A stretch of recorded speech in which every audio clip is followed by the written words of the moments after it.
number 24.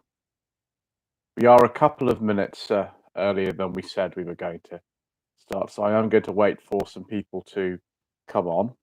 And whilst I do that, I'm just going to go onto my other account and just make sure I've got it running so that I can see what people are typing. It's much easier to keep track of things if you're on two devices at once. Just wait for that to load up. Mr. Waters from Scottish Car Enthusiast and Trains TV is already on the live stream. Good evening, Mr. Waters. So I see 5 people already are on already. Good evening to you all. Tonight we're going to be discussing the cars only available in this country left-hand drive, which is a fascinating subject for some of you, I'm sure. So the rest of you probably don't know what I'm talking about, but there we go. You know, that's no surprise there. Simone Put on Classic says, good evening. Good evening, Simone.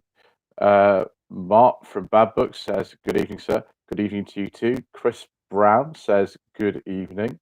Chaz Brown, sorry, not Chris. Chaz Brown says, good evening. Good evening to you, Chaz.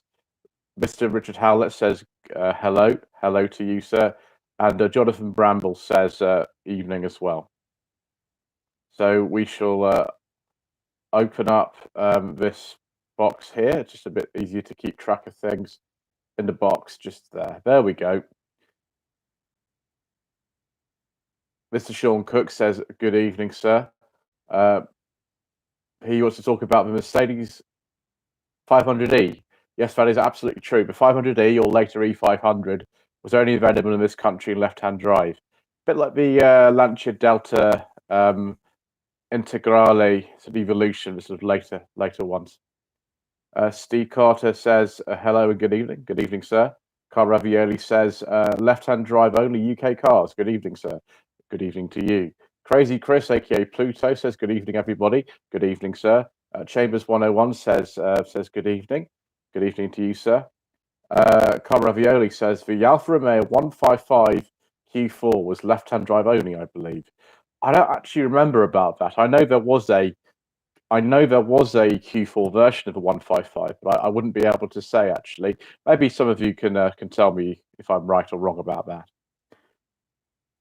Chaz Brown says, wasn't the Barchetta only available left-hand drive in Britain? It certainly was.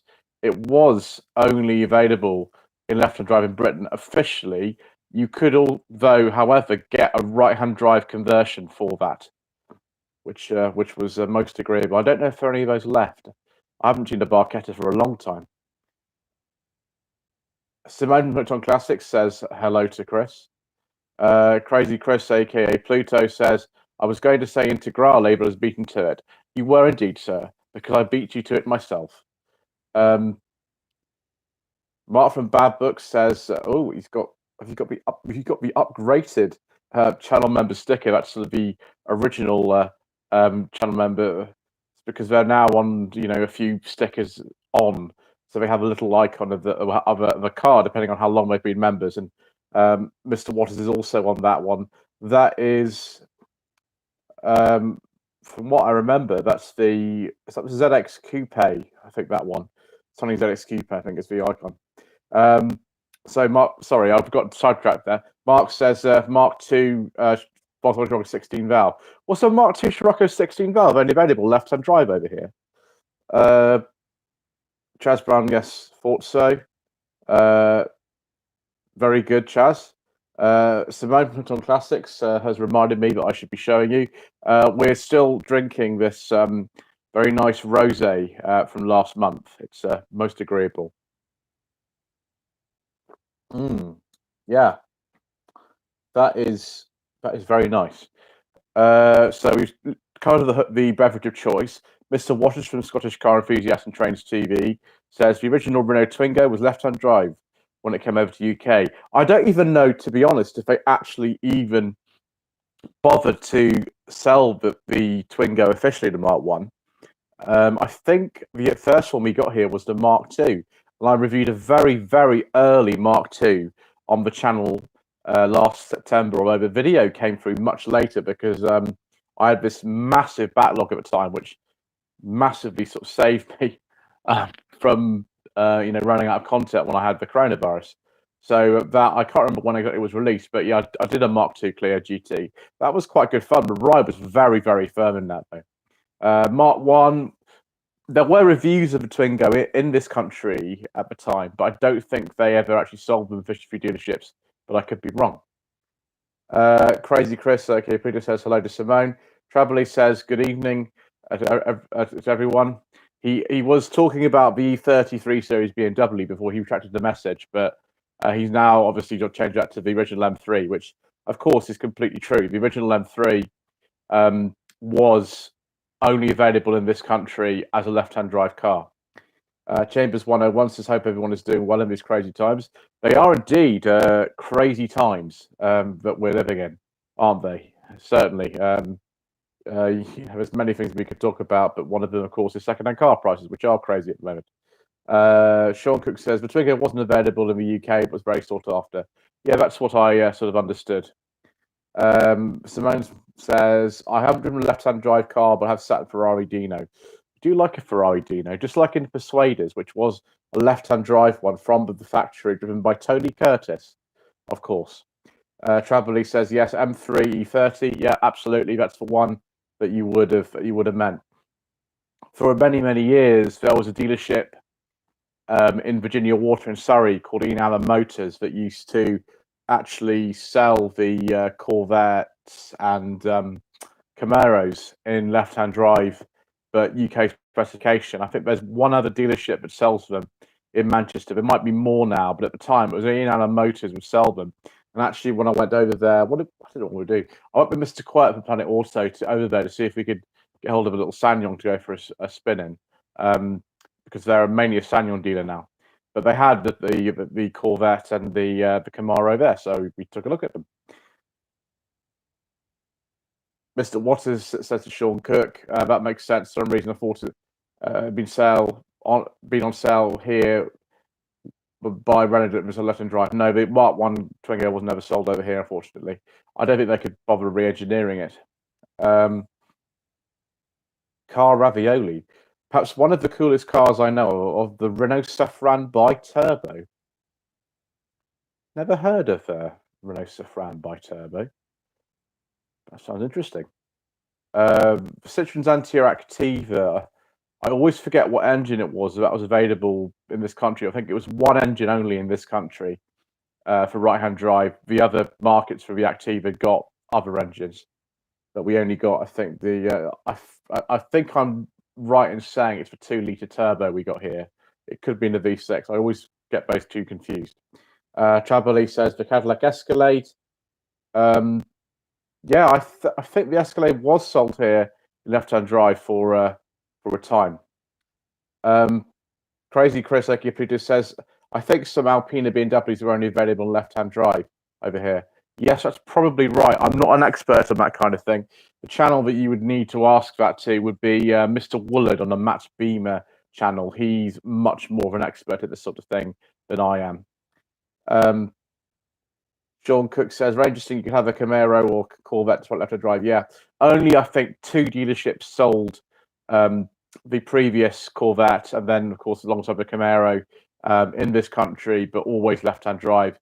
There was a time, I think, I don't know about the Camaro now, but the Corvette I think is right-hand drive. You can buy a right-hand drive Corvette, just like you can obviously buy a right-hand drive Mustang, which is the first one officially to have right-hand drive for our market.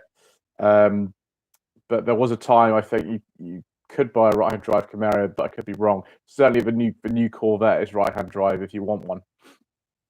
Sir Depeche Mode, our resident channel celebrity. A good evening, Sir Depeche. And it is indeed a pleasant surprise to see you on the live stream this evening.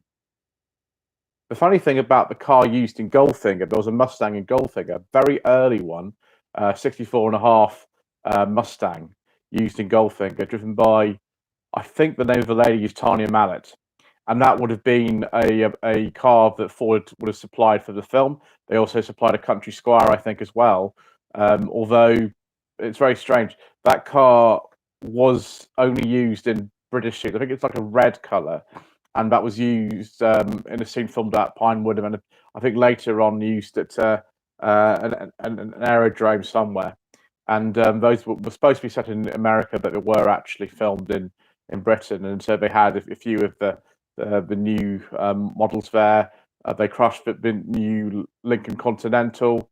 One they crushed, I think, was a '63, and the car that you see driving around is a '64. And also, there's a Thunderbird that Felix Leiter drives around Kentucky, although some of those scenes were filmed in Miami.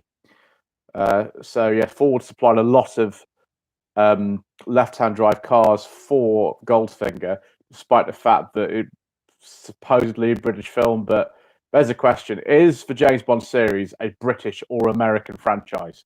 Answers in the chat section.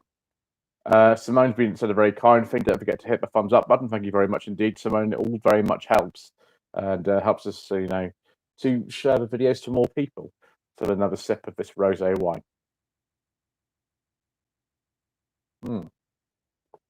One of the cars that I've only ever seen in this country in left-hand drive is the Mark II Lancia Delta. Lancia was not available in this country at all after 1994. They pulled the brand completely out. But I have seen some left-hand drive Delta Mark IIs. Not many, but I've seen a couple. Obviously, you could buy the standard Delta, not the sort of the Integrale Evolutions right at the end, but you could buy the standard Delta in right-hand drive all the way through, I think. So Trabelli says the James Bond series is an American series. Yeah, you can definitely argue that, because both the original producers were American, and there was a lot of American influence on a lot of the casting and things like that.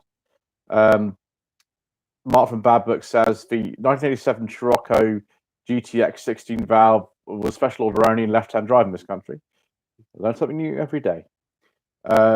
Sean Cook says the Alfa Romeo SZ. Yeah, I'm pretty sure I've not seen an SZ with right-hand drive. I don't think so. Limited production car based on the Alpha 75 underpinnings, I think, with the famous Busso. Trying to think of other ones I know that are only left-hand drive. I can't remember if the Venturi Atlantique was available in right-hand drive. Maybe it was. Oh, Mr. Harry Cox says hello. Hello, Mr. Cox. Carl Ravioli says, in fact, I saw a Mark II Lancia Delta HP in yellow. I sent some photos to. Oh, we do like a nice Lancia Delta HPE. Very nice. Simone asks, very good question from Hooked Classics. Do you have a favourite Bond or Bond girl?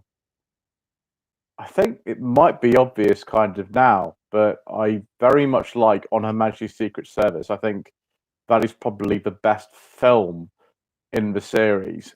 Whether George Lazenby is the best Bond, I don't know. It's probably Sean Connery, thinking about it, but I also really like Roger Moore.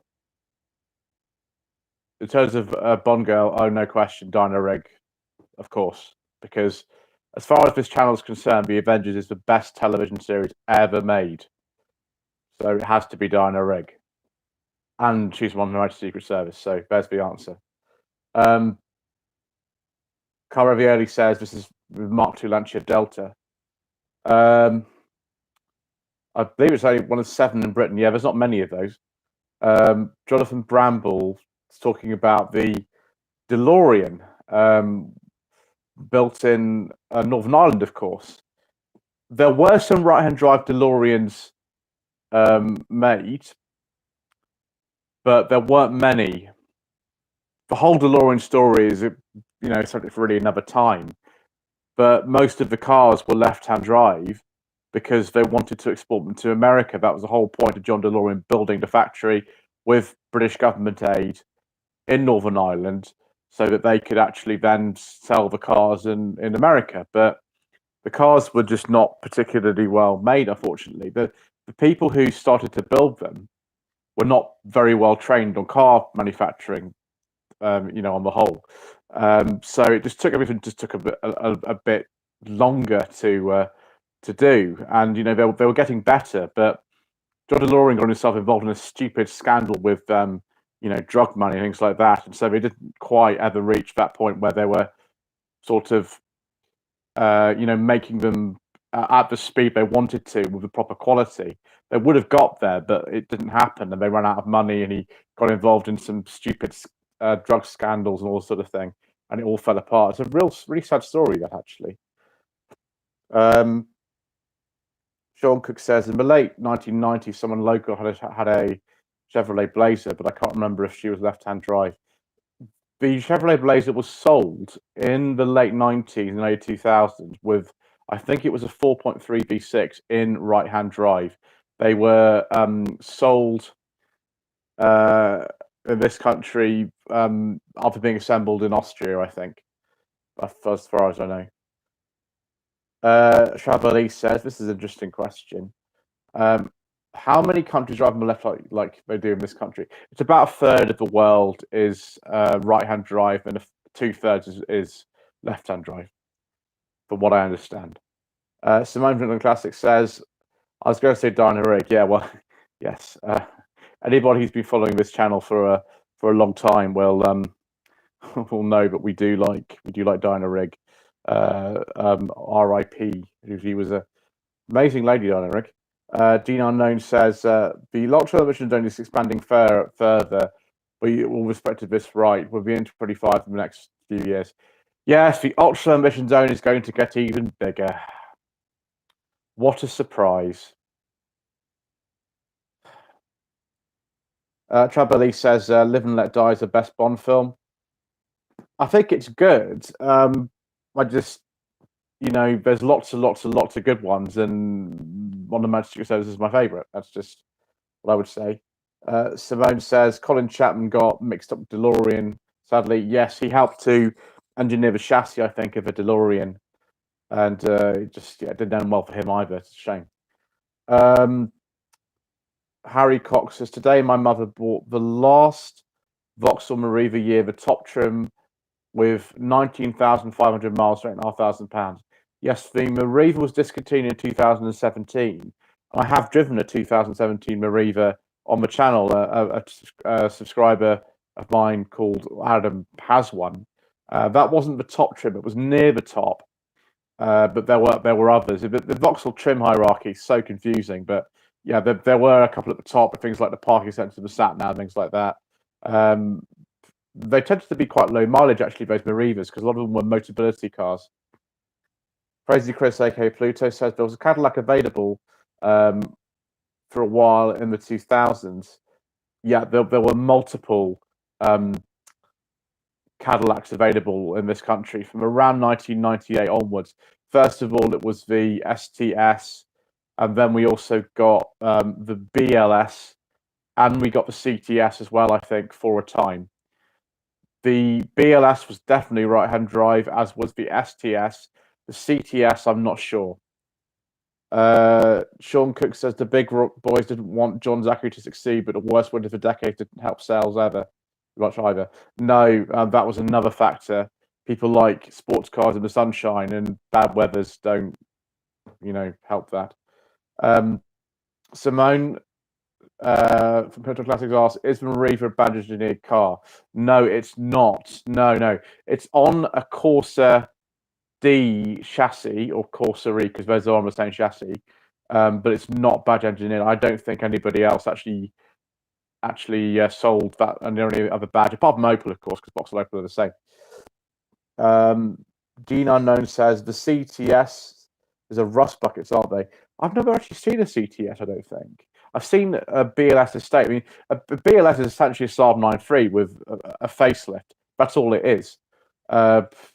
Very, very interesting car. Mr. Harry Cox says we got the Chrysler 300. We certainly did.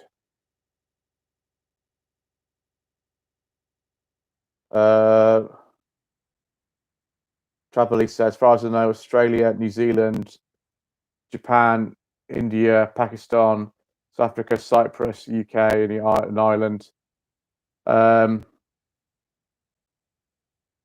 Also, Indonesia.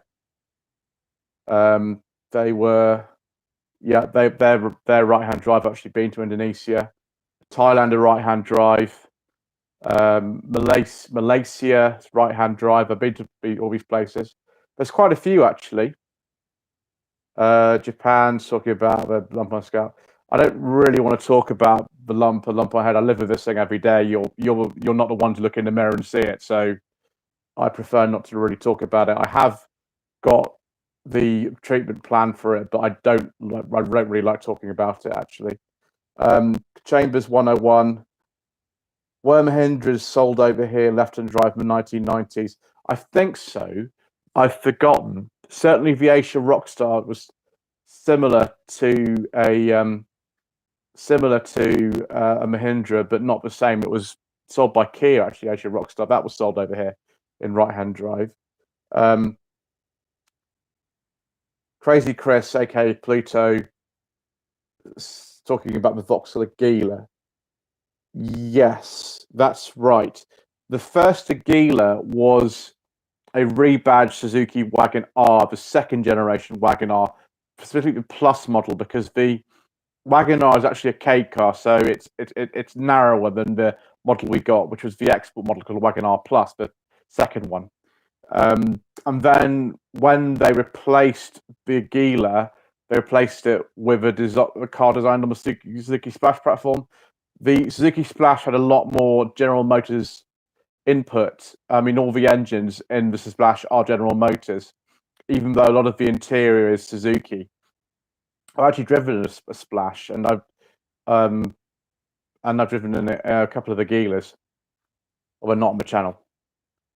David, yeah, thank you. Yeah, I've got. It's been going on for years. I've had this for 15 years, and I've got one here, and I've got one here. So I'm very, very aware of them, and I don't really like going on about because this isn't a medical channel. Simone says, I like the Chrysler 300C. It's very aggressive, if not that great overall. It's based on a very old platform. I think it's either the W210 E-Class or the one that came after that. And that platform, as far as I'm aware, is still being used by Dodge and Chrysler vehicles today. The 300C, you can still kind of get a right-hand drive 300C because they make them for the Australian market. And I have seen one on like a 71 plate. So if you really want a 300C, you can still get one. There is an importer who will bring one over for you in right-hand drive. Harry Cox talking about the autocorrect. Don't worry about it, sir. Dean Unknown says the most reliable cars were the GS300, GS430, Toyota Avensis, and the 2001 Camry. Well, a lot of those cars do sort of share a few sort of common bits of engineering, and that was when Toyotas were just incredibly sort of dependable. Obviously, I haven't really driven a lot of modern Toyotas. I've driven some old ones. The one I remember most of all is the 2001 Corolla that I drove. It was an E110, and that was really, really nice. Very nice. Mr.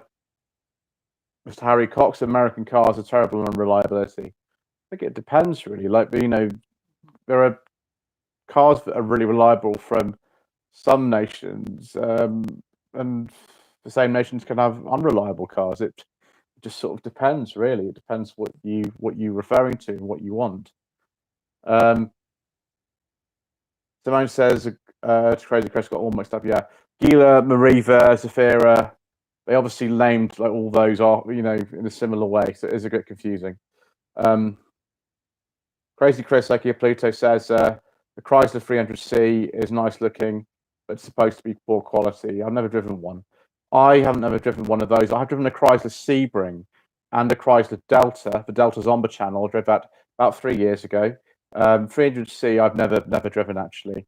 I sort of half kind of want to drive one. I don't know why, but not the first generation one.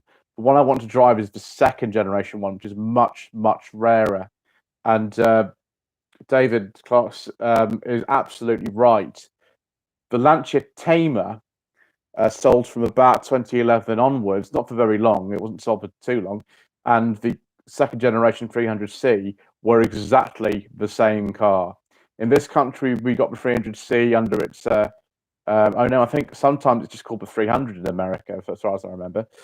But the markets like Italy and France and Spain, they got that as the Lancia Tamer. Sir Depeche Mode asks about the tip of this evening. We have some more rosé wine, sir. I'm quite enjoying it. Dean Unknown says the best car was the Lexus GS 430. Oh, very nice. It's the slightly smaller one than the LS with the V8. That's interesting. I did repairs myself and still have it with 187,000 miles. Wow. Is that expensive for service or not? Sean Cook says, do you anyone feel like we're being shortchanged by not having that many cars available in right-hand drive? This is the thing. It's that we get some really weird stuff. We got, for example, the Suzuki Kizashi, which was a very rare car. We got the Toyota Urban Cruiser. We got the Verso S that I drove recently on the channel. That's a really rare car, the Verso S. It's based on the third generation Toyota Yaris. And they sold them for 2 years, and they only sold, I think, less than 3,000 cars. So the one that I drove is very, very rare. But equally, we don't get some of those. We didn't get the Twingo, for example. We didn't get the Lancias from '94 till 2011. We didn't get the Mustangs officially in right-hand drive for a long time. So there's quite a few, but I don't know. Depends what you want, really.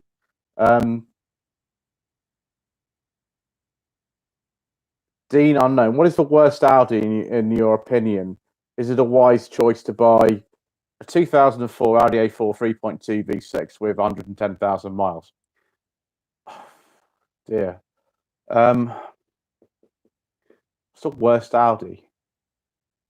I don't know, to be honest, actually. Depends what you're sort of referring to. You're referring to reliability or, I don't know, sort of performance or styling or I don't know.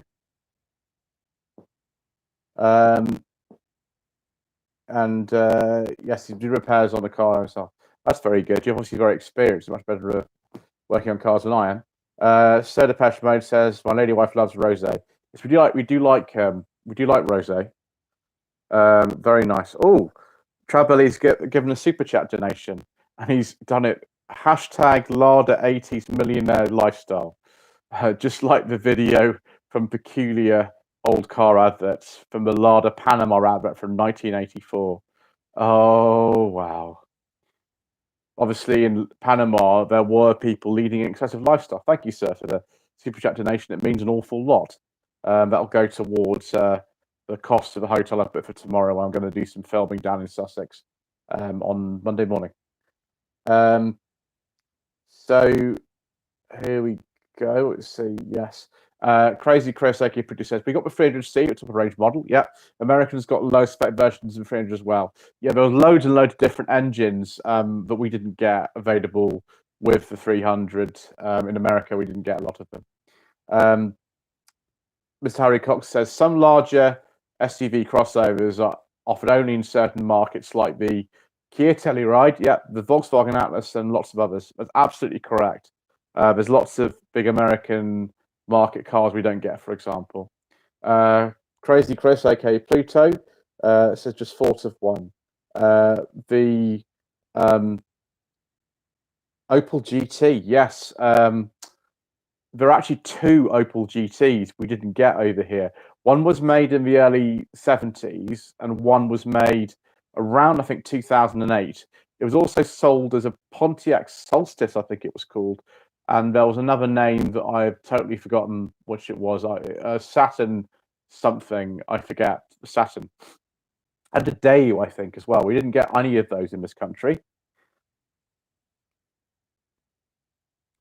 Mr. Waters from Scottish Car Enthusiast and Trains TV says, I was behind a Verso S today. I'll see if I can pull up an image on a dash cam. Yeah, they're quite rare. They're actually, to be honest, quite good cars. It just depends if you like the look of them or not, really. Very easy to drive. Amiga Coda, we do like Amigas. I have a CD somewhere of old Amiga music that my former housemate gave to me. Some really, really good tunes on Amigas.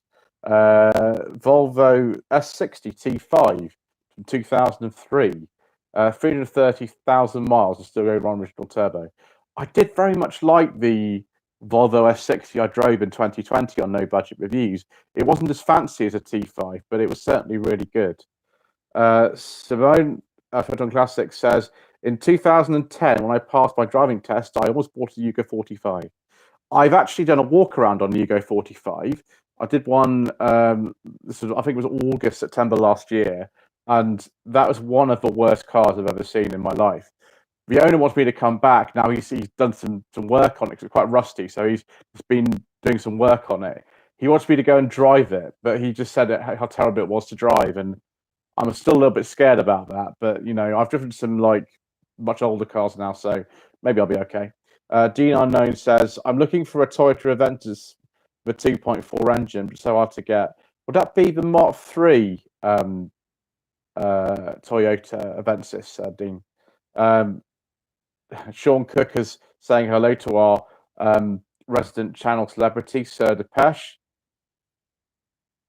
Very good. That says rock on. Trebly says, I showed that larger advert to a friend who's in stitches. Yes, I was directed by one of my viewers, named Maxim, to the Larder Malta channel, and that was on there, along with the one you would have seen with Cannon and Ball in it. And I just could not leave out that video. It was extraordinarily brilliant. Sarah Depeche says, I find most German marques very bland and uninspiring apart from Porsche. I think a lot of the German manufacturers, I did that Mercedes recently, and it's quite a nice car. It's just, I think it's just quite expensive for that kind of car, really.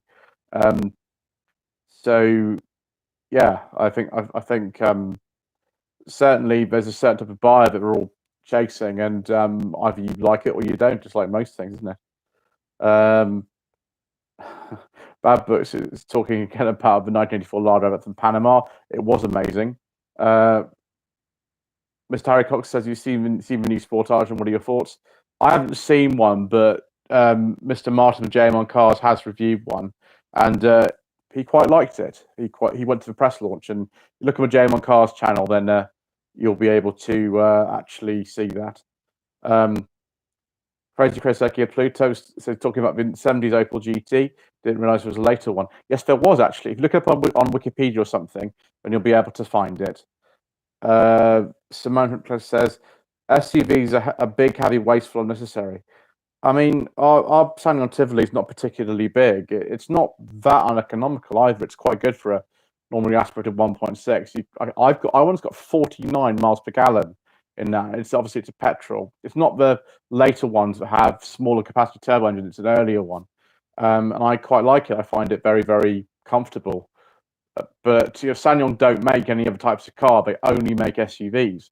It's not like sort of like an Kia where they have the rear and then the Stonic. The Stonic, I find it's a perfectly decent car, for example, but I don't really know what to say about it because it's just like a Rio. And the Rio is a really good car. I've reviewed one on the channel, the current version, but the Stonic's just kind of like that. I don't really know what to say about it. Our neighbours were on our second Stonic. I don't really understand why they bought one when they just could have bought a Rio. I don't really understand that. But there we go. Sir Depeche says, are you excited for the launch of replacement electric MG3 in October? I suppose so. I don't know. Hopefully I'll get to drive that soon. The name of it supposedly is the MG4. I don't know if that is kind of the name they're going to use for it, because MG do sometimes change their model names at the last minute, as we found out a few years ago. But yeah. DBT says, does anyone have any idea what insurance company would be best for a 90s car? I'm not sure the car I'm getting will suit classic insurance or not. Also note that I'll be a new driver. One of the things you can try is Footman James. I had my last classic with them. You could say that the Rover is a classic, but we have it on a standard policy actually because I do use it for work. So I have it on a standard policy. But when I had to get the old 216 from 1991, I used Footman James, and they were fantastic. They were really, really good. Some of the others, I won't say their names because it's not right for me to do so. Were not very good. But one thing you need to do with a car of that age is have an agreed value. And if you're part of a classic car club, that also does very much help. That's one thing I sort of will say. I had my first classic at the age of about 22, I think.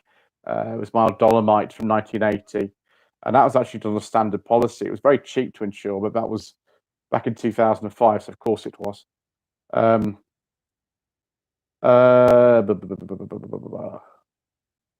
Bad Books is talking about SUVs, giant car parks. The big ones like sort of Audi Q7s and things like that are totally unnecessary. You don't need to have a car that big, really, most of the time. The thing about the Peugeot e-Rifter I drove, I know it wasn't a very popular video particularly because I'm not sure I have the audience on my channel particularly for a car like that, but it has 7 seats in it, and there's most of the space of one of those are the same as a Q7. It's a much smaller car, physically much smaller and cheaper. I don't know why if you need 7 seats, you don't just buy a car like that. Sir Depeche says yes. Very good, sir.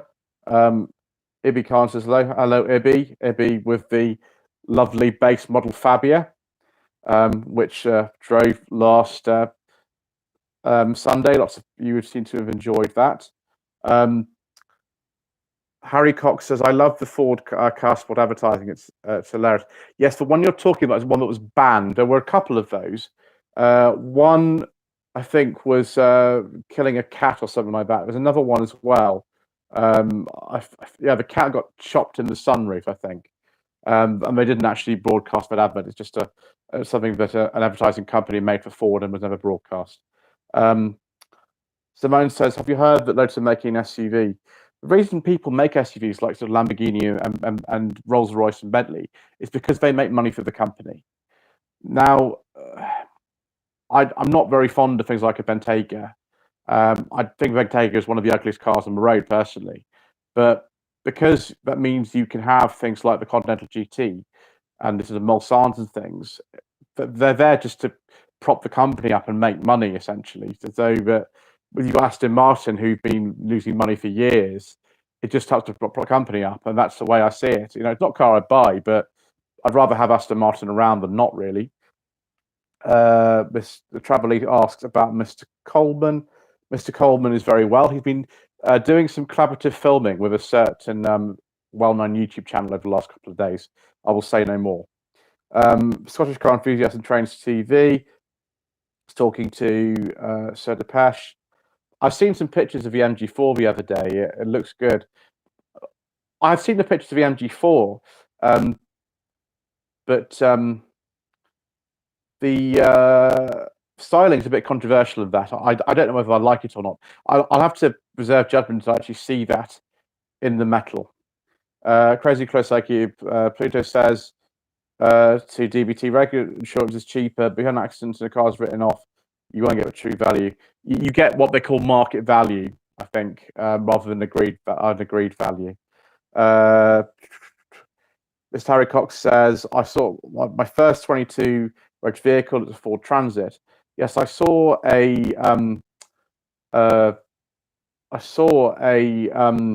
22 reg Seat Ateca today. It's the first 22 reg car I've seen.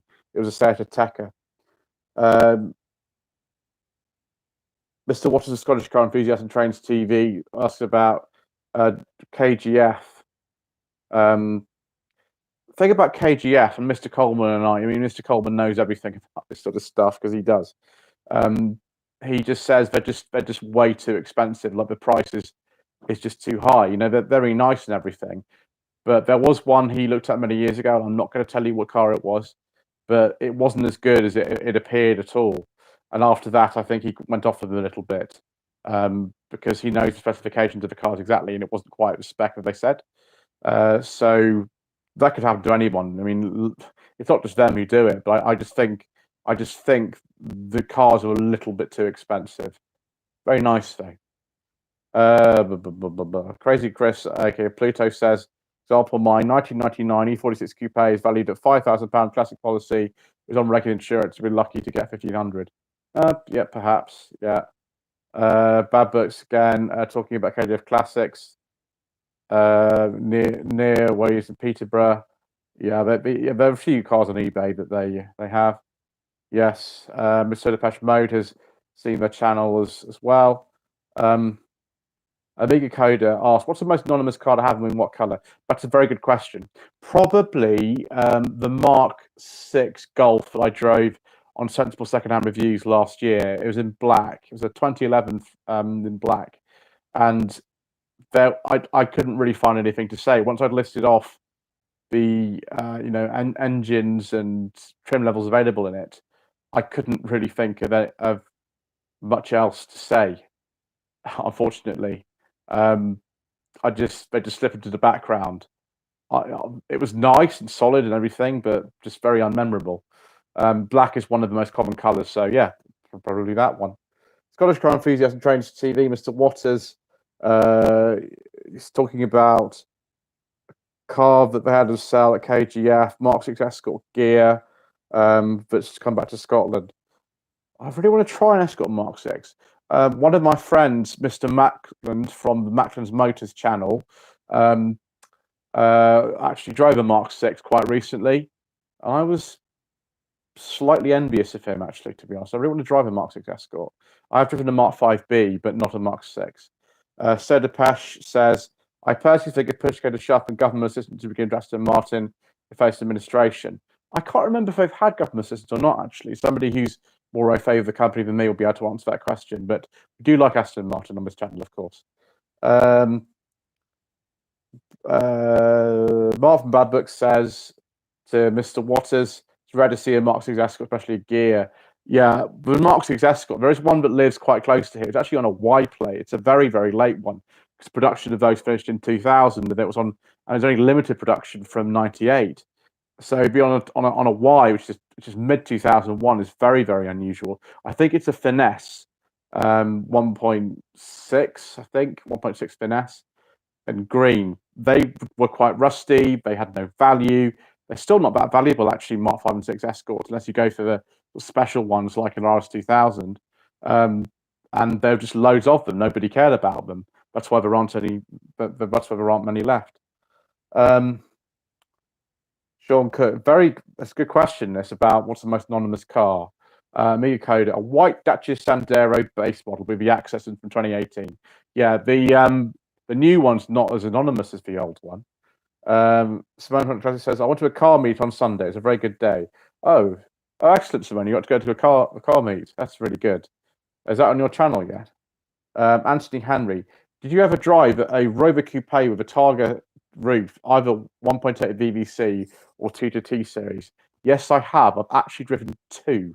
One of them belongs to Mr. Richardson Furious Driving. He's had that for years. I filmed that, I think, June 2019. My first collaboration with Mr. Richardson. I then drove another one. There was actually another engine available in the Tomcat Coupe, which is a 1.6K series.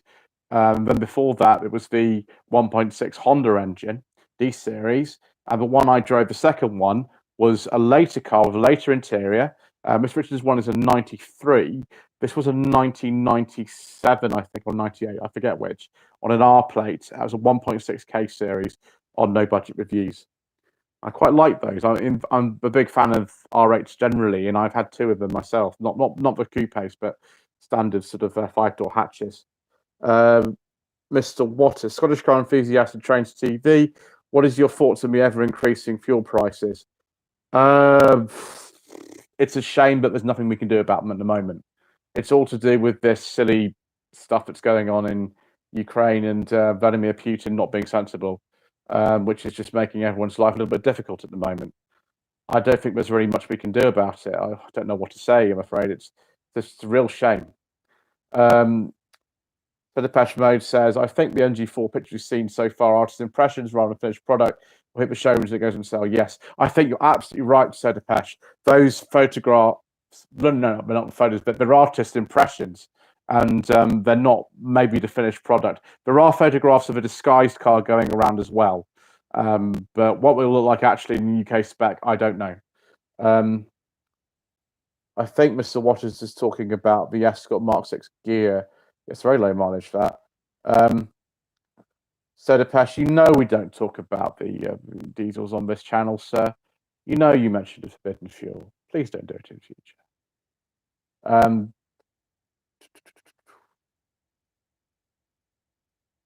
Oh, Simone, are you editing footage of the meet? I'm looking forward to watching that. Yes, make sure you subscribe to TikTok Classics and have a look at the footage of the meet. And there's a Marx's Escort on eBay. It's £219.99p. Chambers 101 asks, what's your favourite services on the M3? There's not many services on the M3. There's only two. One is Winchester, which is not really that near Winchester. It's quite far north of it. The other one's Fleet. Fleet, for me, is the more interesting one. There aren't any more services on the M3 than those two anyway. It's just the choice. They were going to build another one near Basingstoke, but that hasn't been built yet. It's been rumoured for years. Crazy Chris, aka Pluto, says a Mark 6 Escort was a massive improvement on the Mark 5 and Mark 5B. Still not as good as the Mark 3 Astra, but they together with the Focus, which came out 24 years ago. I really want to try a Mark 3 Astra. I've driven a Mark 1, and I used to own a Mark 5, but I've never driven a Mark 3. I'd like to try one of those. The Focus, yeah, the Focus is a huge improvement on the Escort in virtually every way. Although the Escort, I wouldn't say it's a bad car particularly, but the Focus is just a huge leap forward. Sir Depeche says, I truly believe that small independent police stations are profiting from crisis abroad and fleecing the public. I absolutely no idea. I don't know, sir. Simone says, I never liked the Mark 1 Focus, still find it ugly. It was a very controversial shape when it came out in 1998, and I can understand it. That's why they kept the Escort in production for 2 years after it came out, because they didn't know how it was going to be received. Trabelli says, a lot of roadworks going on at the moment around South West London, particularly the A316 and A3. Oh, great. I did drive up the A3 when I went to film the Mercedes A-Class, the Fiat Seicento, and the Toyota Verso S 2 weeks ago. That were all filmed on the same day. And I went up the A3 and then up to the A298 in sort of Rains Park area, and the traffic was really bad. Chambers 101 is talking about fleet services. The M3 has the fleet sheet. Yep, it does have the fleet sheet. I didn't have to use it at the time I was there last, which was a couple of months ago. But yeah, it does have that. Sean Kirk, you're quite right. The Ford GT, I believe the one you're talking about. Actually, I think, are you talking about both Ford GTs? One from mid-2000s and one from a couple of years ago with left-hand drive only. I think you might be right about both of those, actually. I could be wrong. Someone else maybe correct me about that, but I think they're both left-hand drive only. Trabelli says, can we talk about chip fat oil? I mean, we can. It depends on what context that you want to use a chip fat oil, sir.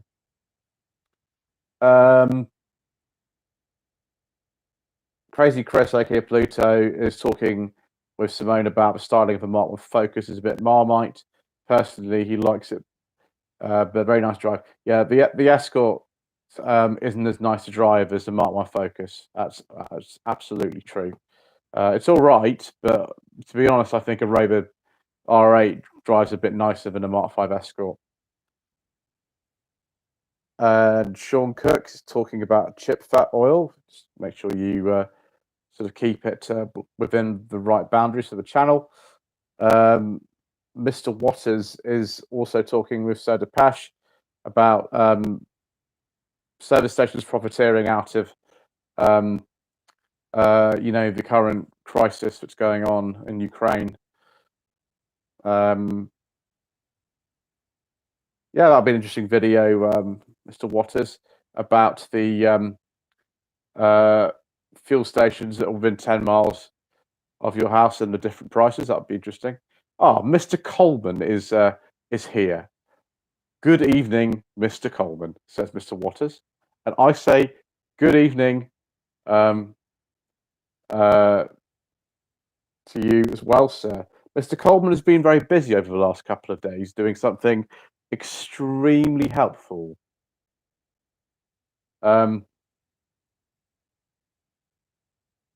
Travelly says, what's the longest journey you've done in Britain? Are you referring to the longest journey in a day or a journey that took multiple days? Because I've got two answers for that. Crazy Bliss, aka Pluto, says, I have two Mark III Astras. One was pointed out to you by Mr. Richardson in the Professor XXIV video. Well, you probably have seen my email address many times in many of the videos. Send me an email if you want me to come and drive your Mark III Astras. I'll be very, very enjoyable. Sodapesh says, I don't have to worry about the price of fuel. A man with financial collectors for change. Unfortunately not, sir. That is completely untrue. We can't actually afford to buy another car at the moment to take the day duties away from Road 45 V6. We can't actually afford to get another car at the moment. So afraid that is not true, sir. Simone from Victor Classic says hello to Mr. Coleman. Mr. Coleman says he's just finished putting his tools away and Mr. Richardson is a happy man. I will leave that I'll leave it up to you to decide. Trouble says in a day. In a day, I think the most I did in a day was in the Sanyong in September 2020. I drove from Mr. Coleman's place, which is near Coventry, to Colne, which is in Lancashire. Then I drove to see Mr. David Harding, who had the Honda Jazz. It's one of the most popular videos on the channel, which is up in I think it's called Milnthorpe. It's up in Cumbria. And then I drove, the final bit was down to Chester to stay with my father-in-law. My lady wife was with me. Eventually, I did all the driving myself, actually, that day. It's 309 miles in a day. I don't repeat that very often because it's a bit crazy. Mr. Waters from the Scottish Car Enthusiast and Trains TV says to Mr. Coleman, I'm guessing you got the 200 VI up and running. I will let Mr. Coleman answer that, which he already has. Brush Mechanic, Mr. Coleman says hello to Simone, and Trabally says hello to Mr. Coleman. Mr. Coleman says hello to Trabally. We're all very polite on this channel. I must admit, we like being polite and greeting people properly. So I suppose you'll be seeing a video on the Furious Driving channel of Mr. Coleman not just explaining but showing why his name is a total misnomer and he's actually one of the best mechanics in the entire country. Mr. Richardson apparently agrees with that statement as well, which is not a surprise. Right, we're coming close to the end of our time actually now, but Mr. Coleman, not bad, with just a box of parts and no instructions, talking about the bits that were needing to go back on the engine of the Rover 200 VI. Yes, Mr. Coleman has his things sort of lined up very, very carefully when he works on cars. I can assure you of that. It didn't go so well today when I tried to sort of fix the car today. That's why I call myself a ridiculously rubbish mechanic. It all went wrong. Richard Howlett says, I did 540 when he came to the Social Academy. You did indeed, sir. That Accord is a very, very nice car for doing long journeys in.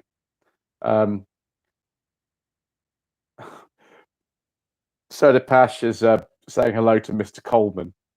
Serdapash, it's very nice to see our channel celebrity getting on so well with Mr. Coleman. Russell Cooper says, did you pass the driving test first time? No, I didn't even pass second time. I passed on the third attempt, actually. It was a 1996 Citroen Saxo I learnt in, 1.1 SX, no power steering, in gold. That was part of the original press fleet. It was N349 SAX, and I thought when I first saw the car in 2000 that there was something to do number plate, and actually that was quite right. And if you look up on the DVLA website or something, N348 SAX, N349 SAX, they were part of the Citroen press fleet in January 1996 for the launch of the Saxo. I took all three of the tests in the same car. Eventually, I passed. Mark from Bad Book says, "It's all the discipline, sir." Yes, it is indeed. You've got to discipline yourself to pass your test. Scotty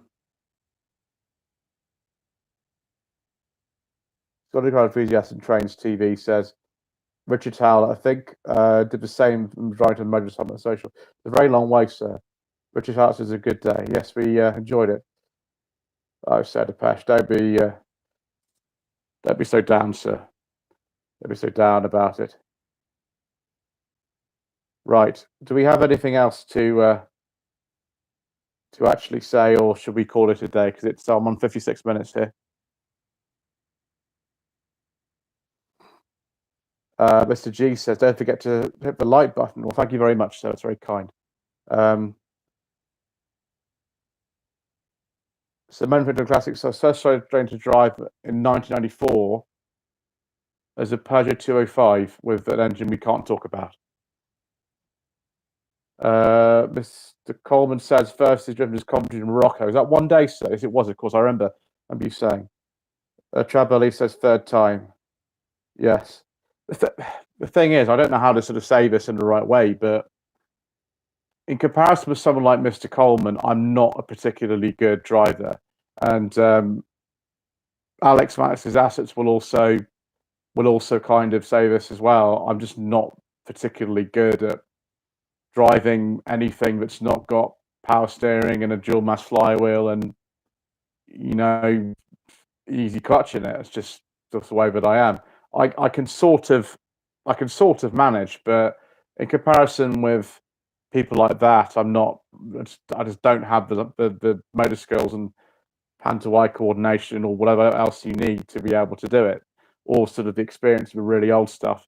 That's why I do it, but you know, it obviously slightly terrifies me every time that I do. Just get rid of this spam comment view. Just give me a moment. Good. Right. Yeah, Mr. Coleman, he drove for 3 solid days pretty much.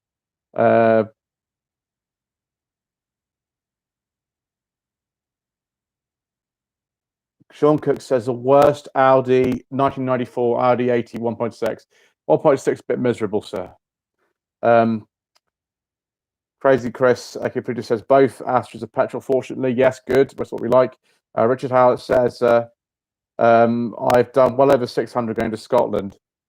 Yes, I expect you have. Yeah, a lot of people on the channel actually who I know drive sort of big vehicles for a living, and Richard's one of them.